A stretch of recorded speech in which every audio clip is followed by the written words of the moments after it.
আসসালামু আলাইকুম দর্শক মণ্ডলী, কেমন আছেন আপনারা? আশা করি ভালো আছেন। আপনারা দেখছেন আপনাদের প্রিয় চিকিৎসা বিষয়ক চ্যানেল আল মদিনা হোমিও চিকিৎসালয়। এই চ্যানেলের মাধ্যমে আপনাদের রোগ সংক্রান্ত নানা তথ্য দেওয়া হয়, ওষুধ নিয়ে নানা তথ্য দেওয়া হয়। আশা করি আপনারা আপনাদের সমস্যা অনুযায়ী ভিডিও দেখছেন এবং উপকৃত হচ্ছেন। বন্ধুগণ, বরাবরের মতো চলে এসেছি আপনাদের মাঝে নতুন একটি রোগ নিয়ে, নতুন একটি বিষয় নিয়ে। তো আজকে আমি যে বিষয়টি নিয়ে আলোচনা করব, এই বিষয়টি হচ্ছে গোড়ালিতে ব্যথা, যাকে ডাক্তারি ভাষায় বা ইংরেজিতে বলা হয় প্ল্যান্টার ফেসিয়ালিটিস বা হিল পেইন। প্ল্যান্টার ফেসিয়ালিটিস বা হিল পেইন। তো এই সম্পর্কে আজকে আমি বিস্তারিত আলোচনা করব। তো যাদের এই সমস্যা রয়েছে তারা পুরো ভিডিওটি না দেখবেন এবং আমার চ্যানেলে যারা নতুন এসেছেন চ্যানেলটি সাবস্ক্রাইব করে পাশে থাকা নোটিফিকেশন বেল আইকনটি প্রেস করে দেবেন, যাতে প্রত্যেকটি ভিডিও আমি ছাড়ার সাথে সাথে আপনারা পেয়ে যান। আমাদেরকে কমেন্ট এবং শেয়ারের মাধ্যমে আপনারা বেশি বেশি জানাবেন আপনাদের কি কি সমস্যা রয়েছে। তো বন্ধুগণ, প্রথমে আমরা জেনে নেই গোড়ালিতে কি কি সমস্যা হয়, কি কি সমস্যার জন্য এই সমস্যাগুলো হতে পারে এবং আমাদের কি কি ওষুধ সেবন করতে হবে, কি কি লক্ষণ থাকবে এবং কি করার দ্বারা আমরা এই সমস্যাটি ধরতে পারব। তো বন্ধুগণ, আমাদের পায়ের গোড়ালির যেই সমস্যা রয়েছে ব্যথা, এটি অনেক কারণে হতে পারে। বিশেষ করে আমাদের পায়ের গোড়ালিতে যে মাসেলটি রয়েছে, এই মাসেলের নাম হচ্ছে প্ল্যান্টার ফেসিয়ালিটিস। এই প্ল্যান্টার ফেসিয়ালিটিসে যদি কোনো কারণে ফোড়া হয়, ব্যথা হয়, কোনো কারণে আঘাত লাগে, সেক্ষেত্রে আমাদের এই ব্যথা হতে পারে। তার পাশাপাশি যদি অনেক সময় পায়ের হাড় বাড়ে, হাড় বৃদ্ধি পায়, যদি কোনো কারণে পায়ের হাড় বৃদ্ধি পায়, হাড় বেড়ে যায়, সেক্ষেত্রে এই সমস্যা হতে পারে। যারা উঁচু জুতা পরে, টাইট জুতা পরে, তাদের ক্ষেত্রে এই সমস্যা হতে পারে। যারা দৌড়াদৌড়ির কাজ করে, খেলাধুলা অতিরিক্ত পরিমাণে করে, তাদের অনেক সময় এই সমস্যা হতে পারে। এই সমস্যাগুলো হলে আপনার পা ফুলে যাবে, ব্যথা করবে, অত্যন্ত লাল হয়ে যাবে, ফুলে যাবে। আপনার অত্যাধিক পরিমাণে ব্যথা থাকলে অনেক সময় জ্বর পর্যন্ত আসে, জ্বর জ্বর ভাব থাকে, বমিও ভাব থাকতে পারে। গা সবসময় গরম গরম থাকবে, পা ব্যথার জন্য গা সবসময় ব্যথা ব্যথা থাকবে। এরকম নানা রকম লক্ষণ আপনার এই গোড়ালিতে ব্যথা থাকলে আপনারা লক্ষ্য করতে পারবেন।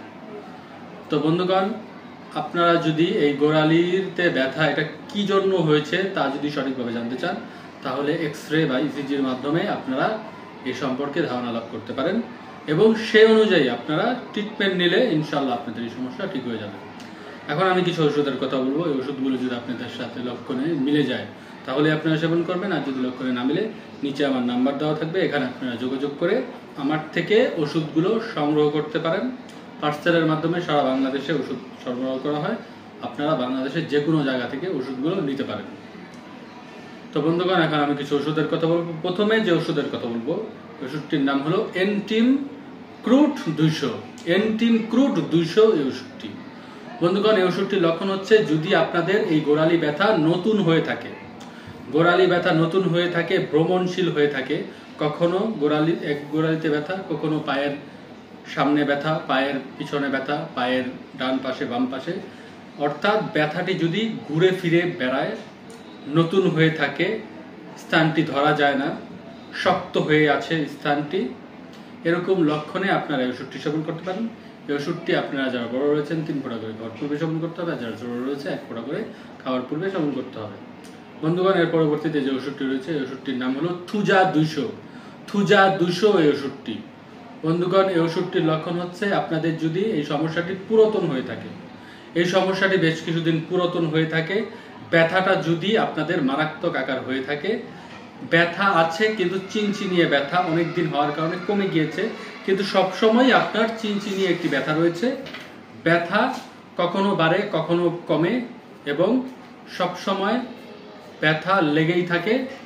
আপনার এই ব্যথার জন্য কোনো কিছু করতে মনে চায় না এবং শুলে এই ব্যথা যদি বেড়ে যায় তাহলে আপনারা এই ওষুধটি সেবন করতে পারেন। এই ওষুধটি আপনারা যারা বড় রয়েছেন 3 ফোঁটা করে খাওয়ার পূর্বে সেবন করতে হবে, আর যারা ছোট রয়েছে 1 ফোঁটা করে খাওয়ার পূর্বে সেবন করতে হবে। বন্ধুগণ, এর পরবর্তীতে যে ওষুধটি রয়েছে ওষুধটির নাম হলো মেডেরিয়াম 200। মেডেরিয়াম 200 এই ওষুধটি। বন্ধুগণ, এই ওষুধটির লক্ষণ হচ্ছে যদি আপনাদের এই সমস্যা বংশগত হয়ে থাকে, আপনাদের এই সমস্যা যদি বংশগত হয়ে থাকে, আপনাদের পূর্বের কোনো লোকের বাবা মা দাদা দাদু নানা নানু তাদের যদি হয়ে থাকে এবং তার সেই ধারা অনুযায়ী যদি আপনার হয়ে থাকে, তাহলে আপনারা এই ওষুধটি সেবন করতে পারেন। আর আপনারা যদি চান যাতে আপনাদের ভবিষ্যতের শিশুদের এই সমস্যা না হয়, তাহলে সেক্ষেত্রে তাদেরও খাওয়াতে পারেন। আপনাদের ক্ষেত্রে যারা বড় রয়েছেন 3 ফোঁটা করে খাওয়ার পূর্বে সেবন করতে হবে, আর যারা ছোট রয়েছে 1 ফোঁটা করে খাওয়ার পূর্বে সেবন করতে হবে। বন্ধুগণ, এর পরবর্তীতে যে ওষুধটি রয়েছে ওষুধটির নাম হলো বেনজুইকাম অ্যাসিড 200। বেনজুইকাম অ্যাসিড 200, অ্যাসিড বেনজুইকাম 200 এই ওষুধটি। বন্ধুগণ, এই ওষুধটির লক্ষণ হচ্ছে যদি আপনাদের প্রস্রাব ঘোড়ার প্রস্রাবের মতো দুর্গন্ধযুক্ত হয়ে থাকে, আপনাদের প্রস্রাব যদি ঘোড়ার প্রস্রাবের মতো দুর্গন্ধযুক্ত হয়ে থাকে, আপনি প্রস্রাব করে আসার পরে যদি অন্য আরেকজন প্রস্রাবে যেতে ঘৃণা বোধ হয়, অর্থাৎ এত ঝাঁঝালো গন্ধর কারণে সে যদি বাথরুমে যেতে না পারে, সেক্ষেত্রে আপনারা এই লক্ষণের আপনারা এই ওষুধটি সেবন করবেন। এই ওষুধটি আপনারা যারা বড় রয়েছেন 3 ফোঁটা করে খাওয়ার পূর্বে সেবন করতে হবে, আর যারা ছোট রয়েছে 1 ফোঁটা করে খাওয়ার পূর্বে সেবন করতে হবে। বন্ধুগণ, সর্বশেষ আমার কাছে যে ওষুধটি রয়েছে ওষুধটির নাম হলো calcarea floor 12x। Calcarea floor 12x এই ওষুধটি। বন্ধুগণ, এই ওষুধটি আপনারা যাদের পায়ে ব্যথা রয়েছে, হাড় বাড়ার কারণে হোক বা আপনার অন্য যে কোনো কারণেই হোক, এটি আপনার হাড় বাড়ার ক্ষেত্রেও ভালো কাজ দিবে, অন্য সমস্যাও ভালো কাজ দিবে। এটি আপনারা দ্বিতীয় ওষুধ হিসাবে সেবন করতে পারেন।